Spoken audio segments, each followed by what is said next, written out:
Welcome to Pushing Beyond the Obvious, and I am your host Mukesh Gupta, author of the world's first business poem, Your Startup Mentor.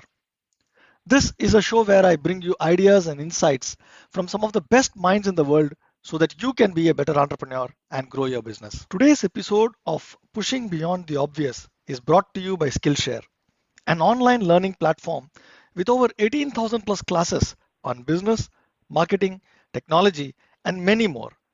Get 2 months of Skillshare for free at rmukeshgupta.com/learn. Okay. Hi, Chip. Thanks for taking time and talking to us today. Yes, sir. It's my pleasure to be here. Thank you for having me. So, for my audience, can you please introduce yourself and the body of work that you have done, which kind of has led you to do what you do today? Sure. Okay. So, my name is Chip Massey. I've started a company called Plowshare Communications. The idea of Plowshare is to help businesses, small companies, sales teams, HR, interact better with people. That is, build better and stronger relationships to bring about a building of not only the content of what they sell, but also the way they sell it, the way they close deals, the way they have interact with each other in mergers and acquisitions. All these things can be improved upon. There's always a new skill set out there to learn, and that's something I'm hoping to bring to a wider audience as well. But however, I started, getting back to your question, I was entered the FBI in 1995, and I spent 22 years with them. Part of that was at the Washington field office in D.C., which was approximately, it wasn't headquarters, it's a separate field office unto itself. And I've worked, while I was there, I worked national security matters, I worked victim witness program, public corruption, and some other international cases as well. I transferred in 2004 to the New York field office. And I continued working public corruption, but it was there, the New York field office, that I joined the hostage negotiator team and what we now call the crisis negotiation team. So that's where I came to an end to my career just recently, and which brings me here today. Interesting. So I think most of us know about hostage negotiation only from the movies that we see and the newspaper clippings that we read. So how different is it from what we see on movies, and how much easier or tougher is the job than the ones that are being depicted on the movies? Well, you always get it's always a crapshoot, right, with movies or TV. Generally, there is more drama built into those kind of settings, obviously, because they've got to sell tickets. Not that there isn't enough drama on its own in the real world of that kind of negotiations. But I think that the biggest difference that you would see that is portrayed in movies versus real life is going to be how we go about the task of negotiation. And we do it from a very deep perspective of understanding that there are some key elements to negotiations that we connect with people at a very intense and manner that involves empathy, open-ended questions, building rapport, de-escalating the situation. All of that, plus your tone of voice, the cadence that you're using when you're talking to the person. There are so many elements that we are instructed in to bring about a successful negotiation that you're never going to see and they're never going to be able to capture on screen. I think there's been a few that have delved into the life of a negotiator. I think there is There was a special over here in the States called Waco, where they chronicled the more of the development of how the crisis negotiation team came to be. But it's definitely science-based, behavioral-based, brain science, all that they bring to bear upon the techniques that are used and the skill sets. So that sounded a lot like a sales guy closing a sales deal. So we have to unpack that. So can you just unpack that a little bit and maybe Sure, go a little sure. deeper in terms of how take a situation that maybe you encountered and break it down for us as what goes on in your Yeah. mind, what goes on in the in the other side. Let me give your audience, because if we're talking, you're talking to entrepreneurs and business leaders and various people. Let me give you some takeaways here that would be of benefit. One is that whenever you're dealing with somebody on a one-to-one basis, the most important thing is to build that rapport. Rapport is so critical to the development of your business and of your client base. People forget that it's the little things that they do that can make the huge difference in not just one sale, but everything that's going to come behind that. For example, there is a lot of pressure I know on executives right now to come up with their quarterly numbers, and everything has to show the upward trend, or else jobs are on the line. There are huge stakes at play here. So the long game is often pushed to the side, and the short game is brought in, and the short game is not a winning game. I say that because if you're going to develop a person to trust you, a person that is going to see you as somebody that they can come to with their issues that they're dealing with at work, that they can't get whatever product that they need on time, whatever it is, you have to be that touchstone. You have to be that person that they know that they can reach out to. And how do you do that? You accomplish that by building that rapport base with them. Now, in the hostage world, we don't have a lot of time to build that rapport.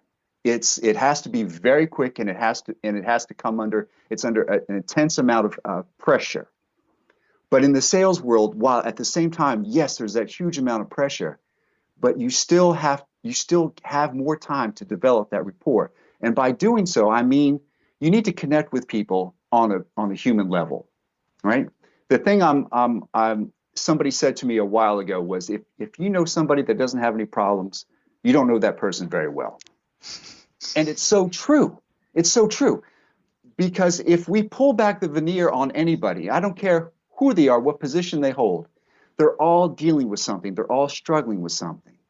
And if you can connect with people at that human level, to know that, to share with them, to interact with them on the day-to-day struggles that they're facing, they're going to see you as not just this faceless entity out there, but that's a human being that's trying to reach out to me. And they're going to respond to that, right? Because so often, sure, we can blame technology for our low-touch kind of situation, right? Everybody's like looking down at the phones and they're not interacting with people. And I know there's another huge problem that we're starting to face is an inability to interact with each other on a one-to-one, face-to-face basis, right?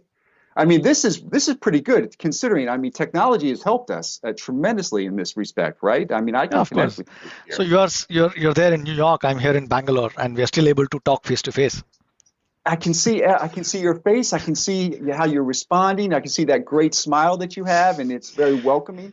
So, but we miss that. We miss that when we are focused on typing out that text or email or whatever that other critical thing that we have to do our job and stay relevant. But we have to practice those skills. So connecting with people. Now, the other element of that, of building rapport, is how do you become somebody that's trusted, right?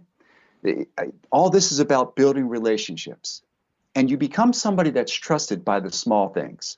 And I go back to saying, somebody says, "Hey, look, they give you a card or they exchange information. Yeah, look, I'll give you a call. Later on, we'll work out we'll have coffee." You never get that call back, right? Unless you're somebody that they're really, really interested in, right? You've got You are seen as somebody with deep pockets. You want that business. So yeah, you're probably going to connect, but not for the interaction that's just that you're not sure where that's going to go. Again, not every time, but sometimes we're like that. Well, what happens when we don't return that call? And what happens when we don't return that email? And that brings people to start to question, is that somebody that I can really count on? You know, it's the little things that start to nudge us in a certain direction about somebody. So I always say, if you're going to start, if you want to build trust with somebody, start with the little things.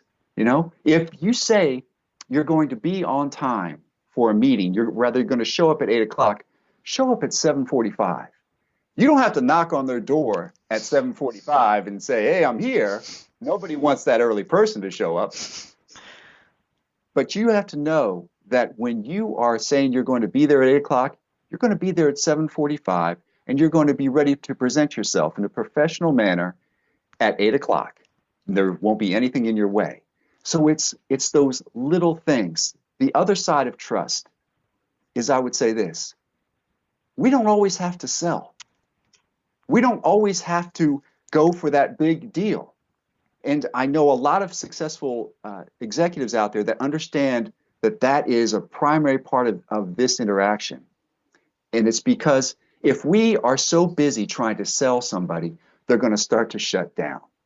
And it doesn't matter that we have 1,000 techniques, right, of getting around something that doesn't sound like I'm really trying to sell you. How many times we picked up a telephone call? This is not a sales call.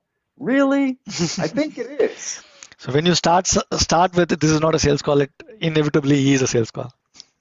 It very much so, right? It's so true. But what we do to counter that is to make sure that as we are building that rapport, we're going to find the things that are important to that other person. We're going to find the things that they value. It doesn't have to be always about the job. It can be about what's going on in, like, say, their hobbies. It could be about what's going on in their family's life. It could be about that they recently moved to this location and they're discovering a new city. So, but Chip, again, there is this entire thing that people don't. A lot of people nowadays don't want to get involved in their personal stuff. Everyone is so busy that the moment you start talking about stuff which is not relevant to the reason why you are meeting, typically a lot of people, younger ones more so than the older ones, typically cut off, and they're like, dude, why are you going, or how does it matter to you what I did at home, or let's just talk business. And there I see a big hurdle, because so these are all basic relationship things that every one of us intuitively understands, but not practices as much as we would like to. So given that this is the situation, and given that this is the world is moving towards that direction, so how do you actually build rapport quickly, because you don't get too much time either in today's business scenarios. So how do you go about doing that? Again, it goes back to empathy. Empathy, understanding somebody else's condition. True, you're not going to start your first conversation with, "Hey, so how are things with you at home?" That's not going to work, right? When we don't want to do that, that's kind of creepy. So what we want to do, though, is we want to build those small increments. We want to put those things in place so that later on down the road, you're not trying to sell. That's the thing. Just as long as you come across as somebody with authenticity, genuineness, that you're that person, you're that touchstone, you're the one they can reach out to. So, and why do I bring up empathy? We have seen in the FBI, the reason why empathy is used as a critical portion for negotiations is because it works. It's highly effective. Now, empathy is misunderstood out there. I think probably a couple years ago, it wasn't fully understood as much as it is today. It's more commonly accepted. But the idea of empathy is not that you're there to be a shoulder to cry on, and it's not that you're saying, I fully identify with what you're going through. What empathy is that you're hearing what the other person is saying. You're taking that in so that you can better understand their position. You can see what is going on in their life. You can start to develop that picture, and you're sharing that with them. So if you have a customer that is calling you and they're upset about something, maybe you fell through on making a callback or you fell through on delivering completely for a client, the first thing out of your mouth has to be, I'm sorry. But you can't just leave it there. You do have to apologize, and you do have to do that. But you have to listen to what they're saying to you. There's a reason why they're angry. Let them tell the story, and make sure that you're listening intently. So much of the time, we're multitasking people now. We miss the little nuances, the little things, even if it's on a telephone. For example, hostage negotiators, most of our negotiations don't take place face to face. They just don't. They're taking place usually behind a barricaded situation, and we're on a phone or we're on a bullhorn. So we can't have a direct line of sight of somebody in most cases. So we have to be very careful, and we have to be very patient when we're listening to somebody. We have to pick up on the little cues. It might not be the reason that they're there is because they're upset at the federal government because they're trying to take away all their rights from them. That may not be the true reason. It might very well be something else. It might be that they just got fired from their job. It might be that they just lost custody of their children. So we listen for the things. If they are pushing out that there's anger there, sure, we're gonna identify that emotion. And that's another key element that your audience can take away, is that if you are dealing with somebody that is in a heightened state, for example, we deal with people at baselines. This is how we try to interact with each other on a day-to-day level, kind of steady. There's some movement, there's some ups and downs, right? There's times we get cut off in traffic. There are disruptions that happen in our lives that take us here and there. But by and large, we're on a steady kind of stream. When people are in crisis mode, right, they're going up here. And they're up here for a while. So your job as perhaps as an executive, knowing that you need to break through to that person, is that you need to bring them down. And how do you bring somebody down? How do you de-escalate a situation? Well, you do that by listening and by using empathy. So they're up here. You sound really angry. You sound frustrated. That's what I'm hearing. And allow them to speak. Allow them to vent, right? It is the most critical thing that we can lose sight of, is that we don't allow people to talk. People need to talk when they're up here. They need to be able to know that they can talk and vent and push out all that pressure that they're feeling. And what happens when they do that? When they know that you're listening, you just can't, we're just not going to sit there. We're going to say things that let them know that we're listening. Little things like saying, okay, yes, I'm with you. And our voice, our tone is going to be very calm. It's going to be very relaxed. And you're going to start to see and hear that in that person's voice, they're starting to settle back.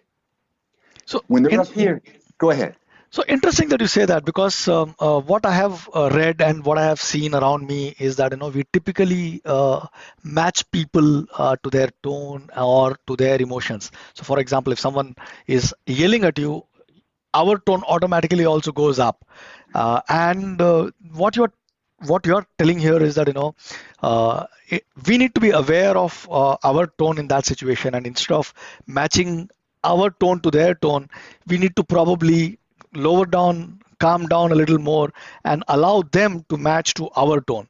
And that requires quite a bit of self awareness as well. So is that also something that you get taught and is critical in a hostage negotiation situation?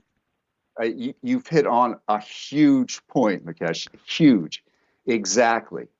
Is we are taught that we have to be the emotional leaders in a relationship, in a hostage situation, in an executive meeting, whatever it is. But the training absolutely is about, we are trying to de-escalate a situation. Our human nature, when we are in a conflict, is, like you said, is to rise to that conflict. is to rise to that threat.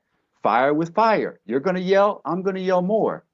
One of the things that is often I often use when I'm coaching executives is that when you've ever had a disagreement with a significant other, let's say you've had a good long relationship, but you know that there are fights from time to time.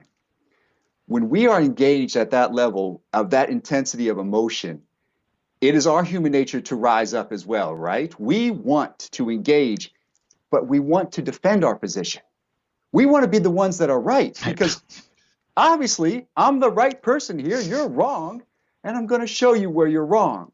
And we often wait in those situations. We lay in wait for the opportunity to attack, right? It's like, oh, I can't believe you just said that. I'm going to come back to that point because that's where I really got you. All wrong. We know that. All wrong. If you want to end a relationship, that's the way you do it. If you want to sustain a relationship and make it better, what do? You start out with an apology.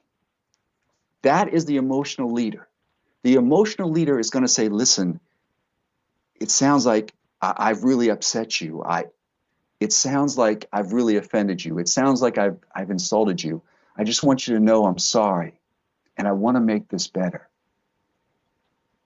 When you start to do that, you are starting to de-escalate the situation. Now, that's not our human nature. That does take training. And believe me, Mukesh, is that I've messed up enough times to know it's not human nature.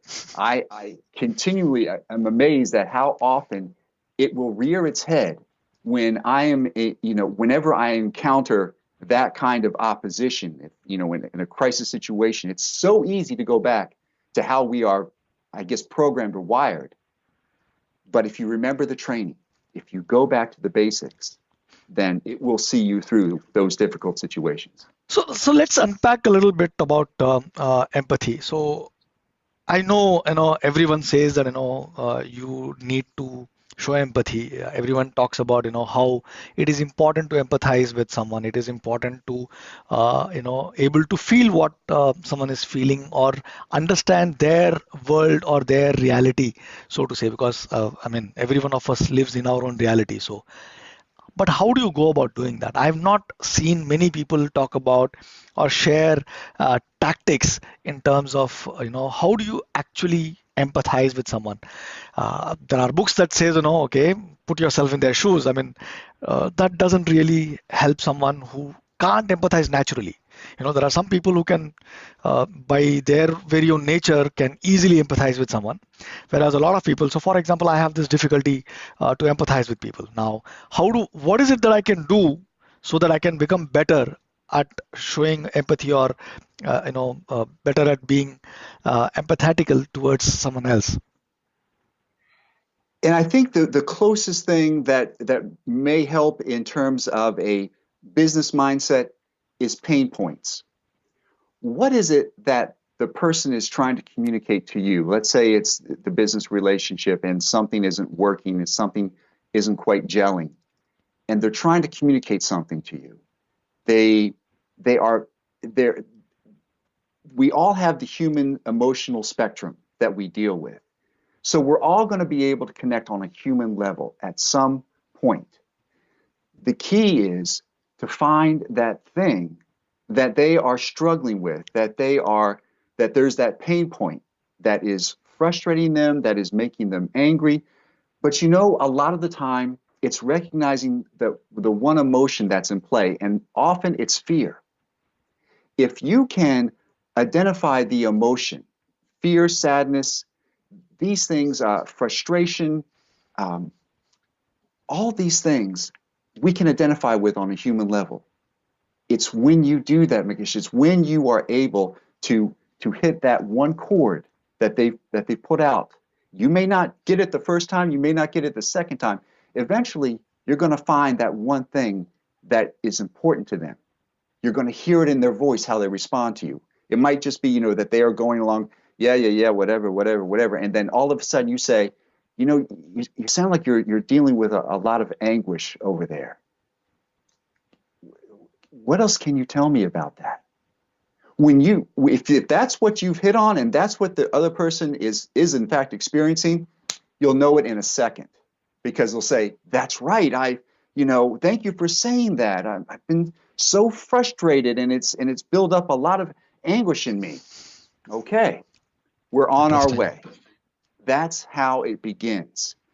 And when you start to make inroads with a person who is experiencing crisis, they will come to trust you at a whole different level.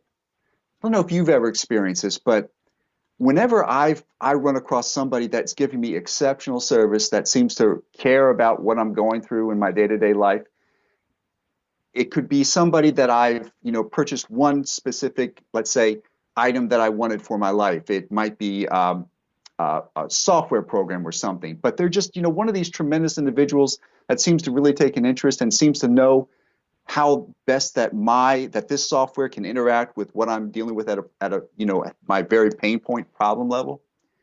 I've become to trust that person. That person becomes kind of a keystone for me, a touchstone, and I want to bring that person in whatever else I'm dealing with. Hey, can you help me with my website? Can you help me with, and we'll bring business to that person just because of that level of trust that's developing. So Interesting. So let's just go back to the steps that you spoke about when it comes to hostage negotiation, and unpack that a little bit. I mean, I did say that it sounded a lot like a salesperson trying to close the deal. So you started with empathy and then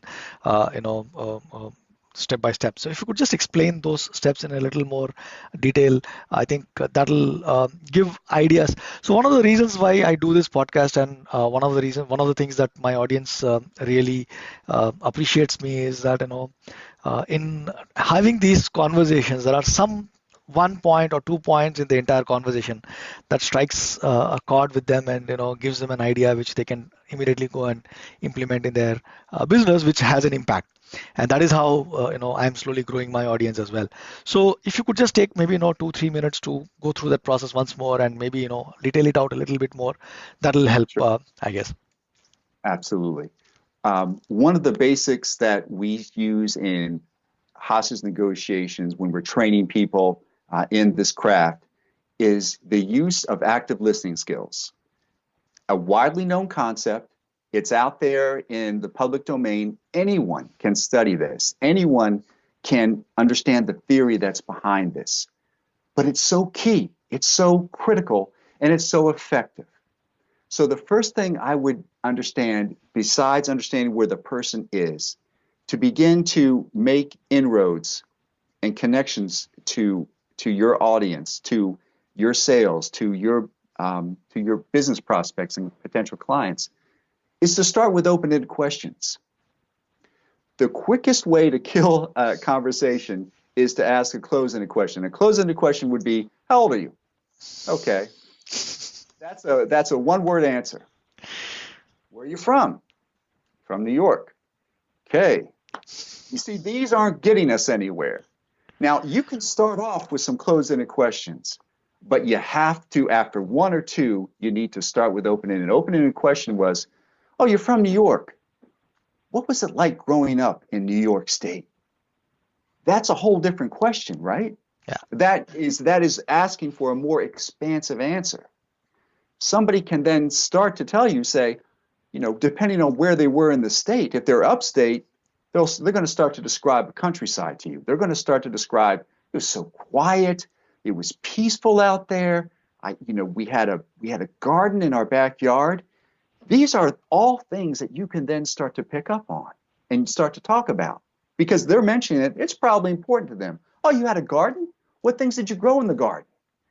They're going to tell you, I bet it was great having all those fresh vegetables. Were you able to share those with your neighbors? You see where this goes. Open-ended questions elicits a more robust response from people. It gets them to talk and share their story.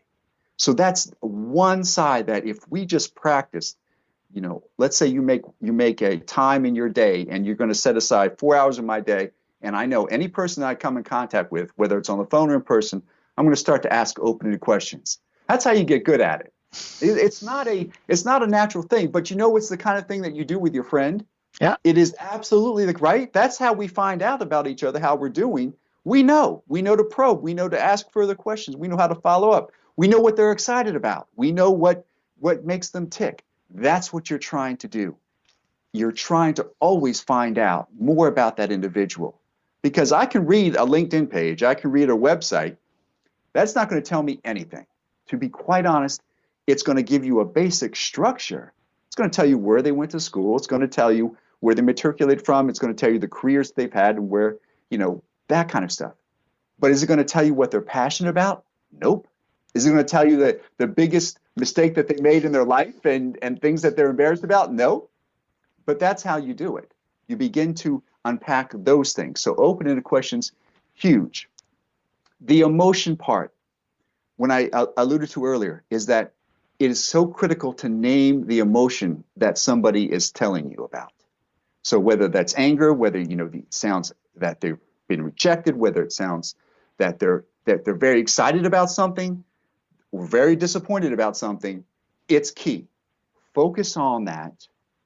Start to pull on those threads, and you'll start to see people opening up to you. So that's the other. The other key component is going to be your voice. Again, we talked a little bit about that, but voice is critical. In a crisis situation, somebody is not going to hear a long, diagrammed out, structured, press release about what they should do. But have you ever seen somebody that has all of a sudden felt that they've lost their wallet or their purse or their child, and they are scrambling? They are they can't hear, see, or think. We know in our training as FBI agents, we know that when we're in crisis mode, things start to shut down for us. When we are facing a critical threat, a critical crisis, we know that certain things happen. Our brain doesn't process like it should. Our field of vision even starts to narrow down. What we hear is limited. Our motor functions are no longer fine motor, but they're major. So it's everything is going to be difficult.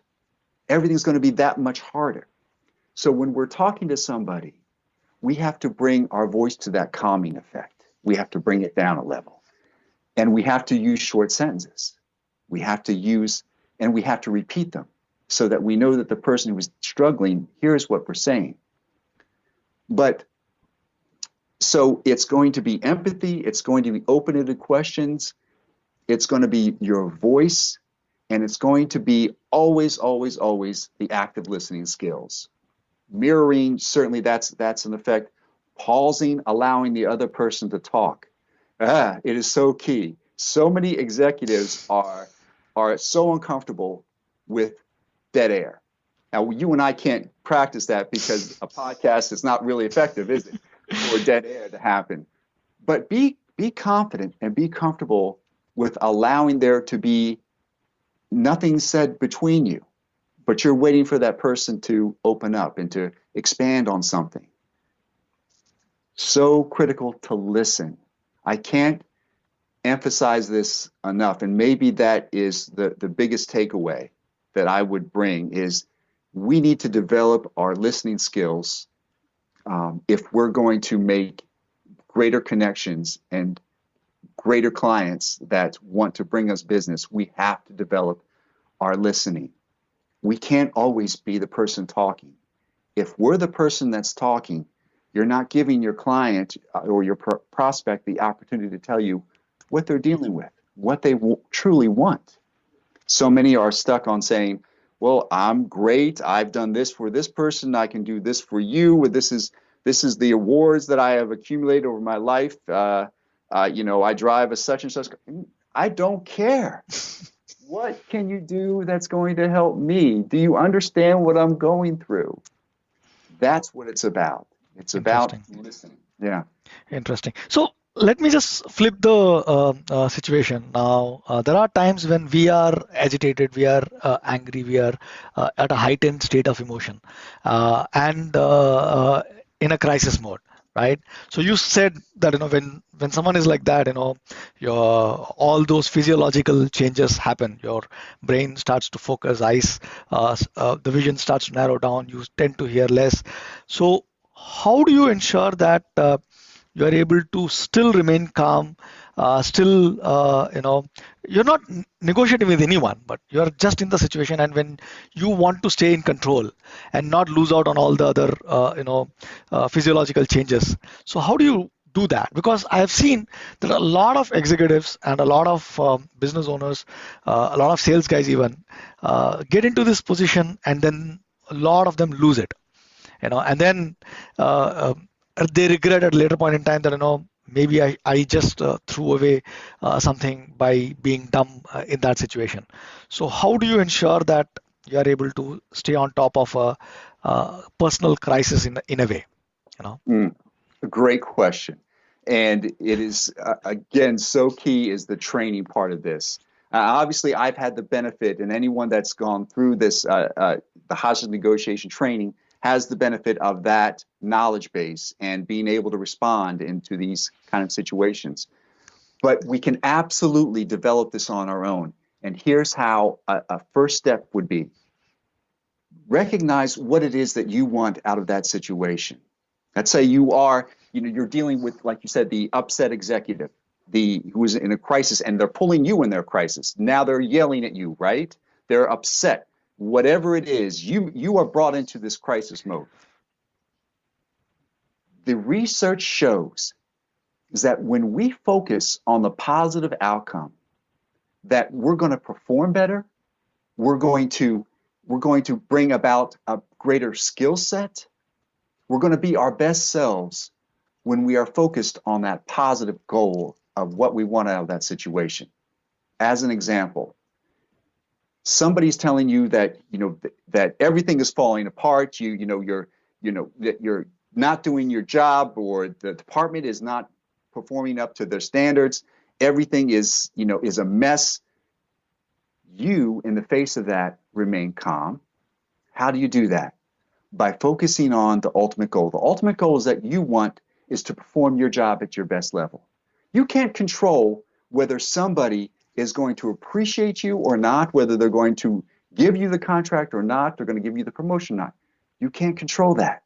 What you can control is how you respond to it. So understanding the first step is that I'm in control of my own response to that crisis situation. That will show emotional leadership. It will show that you are thinking ahead. And eventually, the people around you, when you are calm, guess what happens to people around you? They become calm. But it is counterintuitive, Manish, is that it does take you to actively think about it when you're in that crisis mode, to realize that, okay, I'm going to focus on my positive outcome. I'm going to focus on bringing my best self. I'm going to use this crisis as a positive force that is going to interact with the crisis at hand, and I'm going to still push through and do my best job that I can do. So if I actually internalize that, so for example, I am at a place where, let's say this happened to me, by the way, in real life. I was in Germany, and I had given my passport for extension of my visa, and they misplaced the passport. Now, if you're in a foreign country and you've lost your passport, you go through a lot of emotions, right? You're scared. The visa was supposed to expire. That is why I had given. So, which means that there is a threat of me being thrown back to India because I don't have a valid visa anymore. I can't go back to India because I don't have a passport anymore. So in those situations as well, instead of getting angry, instead of getting frustrated, instead of telling or blaming that, why does it happen to me? What I probably need to do is to think about, okay, what is it that I want to happen now? Which is number one, I need to have the visa done because that's the top priority because I don't want to be thrown out of this country. So what do I need to do in order to get the visa done? I need a temporary passport. Okay, so how do I get a temporary passport? I need to go to the embassy. So that thinking in terms of, okay, what is the next step? What is the next step? What is the next step? Instead of getting into a negative and, in a space where, you get frustrated and you tend to, then a lot of negative emotions, and then you're no longer in control of your thoughts. So that is what I take away from whatever you just said. It can be for if you get sucked into someone else's negative situation, or it can be even in your own life negative situation that you are alone facing. You can still use the same concepts in order to deal with that situation. Is my understanding and takeaway? Does that make sense?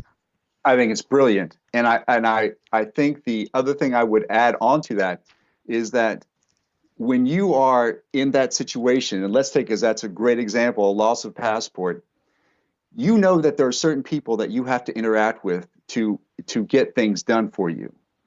They deal with people in crisis all the time. They deal with upset and angry people. You know that going in. So what is going to be your plan? Your plan is going to be you're going to put on your best positive face and voice and empathy and interact with that agent or whoever is on the opposite side of that counter and say, you're not going to believe this. I'm sure you've never heard this before, but I lost my passport. How's your day going? That's how you start to interact, and that person is going to respond in kind. They might be dealing with people that have been yelling at them all day, that they're upset the government is not moving faster. Nobody wants to help me. You're not doing your job. But you're the person that's opposite that. You're the person that's coming in and saying, you must deal with a lot of crazy people, and I'm trying not to be one of them. But here's what happened to me. And that's how you get people on your side. That's how you get people to start to collaborate with you. So key is bringing people on board. You're going to invest in that person. You're asking them about their day. You're asking about, what this job is like, even though you're dealing with a very serious crisis. But the best way to deal with that crisis is to understand that other person's situation. And man, are they going to be motivated for you, because you are that outlier. You're that person that they haven't come across in a long, long time that really, tries to understand what they deal with. They're going to be your collaborators. They're going to be your person that is going to go that extra mile for you, make that phone call in that favor. Hey, I got this guy. He's a really great guy. Look, I know you're getting ready to shut down in 5 minutes, but can you just help me out? Nobody does that unless they have some kind of relationship with that person, right? That's how it starts. And that's exactly right. You know your plan, okay? Don't allow your emotions that you're angry and upset to interfere with what you're trying to accomplish. Use the skill set. Use the things that we've talked about here today.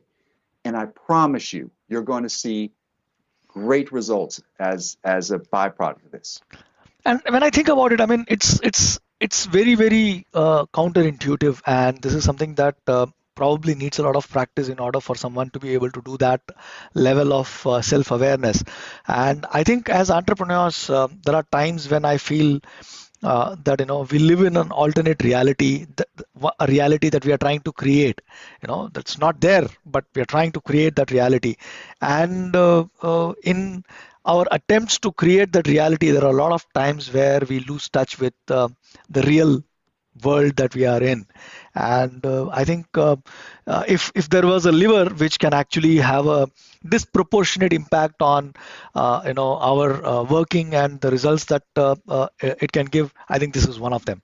The ability to not get upset so much and not be that executive who yells at people and who gets upset at everything that goes on, also creates the culture that people know that okay, so if we mess up, we apologize, we take care of things and stay calm. I mean, there's no point in getting angry or getting worked up about something that working up itself can't help any which ways. So that's I think disproportionate impact on a little investment, which is something that I strongly believe in. So I think we are getting close to the time that we have, Chip. You also help executives speed up their sales pipeline, right? So if you could just help us, what are some of the tips or tactics that you suggest to entrepreneurs when it comes to when it comes to them trying to speed up their pipeline sales process? Right. And the key elements for the speed of closing any deal, of making any successful merger, acquisition, or sales connection is in fact the secret is empathy. It is the fastest way. It's why we use it in the FBI, because it's highly effective, and it's the shortest distance from point A to point B, is connecting with that person on that level of understanding their personal perspective of what they're dealing with and what they're going through. One key thing I forgot to mention, Mukesh, is never say to somebody, "I understand," because you don't. When somebody is coming to you with a problem or a frustration or an anguish, it's a natural human thing. Again, it's counterintuitive. We want to say, "I understand what you're going through." No, you don't. But what you can say is, "I'm hearing your perspective. I understand the words that you're saying to me, and here's what I'm hearing is going on in your life. You sound very frustrated. You sound very anguished." Again, you don't understand anything, but you want to understand their situation as best as you can. Interesting. And there are some questions that I wanted to ask, or I prefer to ask all our guests. One is, you know, is there something that you changed your mind about recently? And if yes, what was it? And what led you to change that mind? Hmm. I, you know, I think it's that so much of the skill sets that we've talked about, and just ways that we interact with everybody with people on a human level, is just that. We tend to put either people on a pedestal or on the ground, um, but we're all just people, and we're all trying to figure out this life in the same way. We're all struggling. We're all searching, and we're all on a path. The the When we take time to understand each other and and figure out the story that is behind the person, we're going to make better connections with people. We're going to have a better lives as a result. We're going to feel more fulfilled whether it's in our job or in our personal lives, on that level as well. So it's taking the time to really take the time to get to know people and understand we're all in the same boat, really. We're all just struggling and trying to figure it out. Interesting. So, is there any book? Is there any person? Is there anything that you recommend which can actually help people along in their journey to become better people, better listeners, better people who can learn empathy or whatever it is that we spoke about today? Is there anything that you would recommend people to go check out? You know, it's funny that you mentioned that. There is a book recently that was put out by the actor Alan Alda. I don't know if Uh-huh. you know Alan. He's one of those actors that was in the series MASH for a long time over here in the States. He's now does a lot of things in theater. But he has written a book really that encapsulates empathy so well. I'm at a loss for the title. I think it said uh, if I understood what you were saying, would I look this way, or something like that. I apologize. I don't know the title. So that's one. It's a good read. I think it would help a lot of people. The other is, because we're talking about crisis, I recommend is The Upside of Stress, I believe is the title. And it's by Dr. McGonigal. And it's a way of using the components of stress and moving it around in a way that is seen as you can use as a positive force, an actual renewable energy to accomplish your goals in life. Um, the other is that I recommend always is The Growth Mindset by Dr. DeWick. It gives people like me that hope that we can always grow and we can always expand our understanding of whatever it is we're trying to accomplish in life. So those are the three. Super. So can you also tell our audience as to know a little bit about where they can find you and what kind of work and how can you help them in a way? Right. Okay. So my business right now is all about helping executives and corporations build better relationships because it is the relationships that are the foundation of not that just one sale, but hopefully that evergreen relationship, that renewable relationship that is constantly coming back to you. So I help them understand the emotions that bring about better relationships, how to de-escalate conflict, how to negotiate when the stakes are high, how to create that empathy that is so important, and how to build the trust and rapport with people, these critical skills. And how can people reach you? So my website is just about to be launched. I'm hoping within the next week I will have a website up so they can either type in chipmassey.com or plowshare.com and it'll get to me. Okay, so in any case, I mean, I think your website will be up before the episode goes live. So I'll make sure that it is there in the show notes. So we always end our conversations with one last question. The show is called Pushing Beyond the Obvious. So what is so obvious to you that people miss all the time? I guess it goes back again. Is the obvious thing is we need to listen. And we forget it. So many people forget it. I see it constantly, day in, day out. But you really don't understand it until you've had that training and you understand. Wow, I was missing so much a part of this, and I could have gained so much in my personal life, in my business life, if I'd only listened more. Yeah. Super. So I think there is a lot of great nuggets in our conversation today. I'm sure if people even put in place one or two of whatever we have learned, they can take and apply it in their life. I mean, it's nice and good to hear conversations, but as long as you don't apply anything, you don't change your behavior about anything, nothing else matters. So my request to everyone in the audience, please pick one or two or three things that you've listened in the conversation today and apply that in your life and see the change that it can bring to your life, positive change, and wishing you all the success. So thanks a lot, Chip, for taking time and talking to us today. It was a pleasure having a conversation with you. The pleasure is all mine. Thank you so much, sir. Okay. Thank you for listening to this episode of Pushing Beyond the Obvious. If you like the show and would like to support, please head over to iTunes or wherever you are listening to this show and rate us and write a review. Till next time, have fun.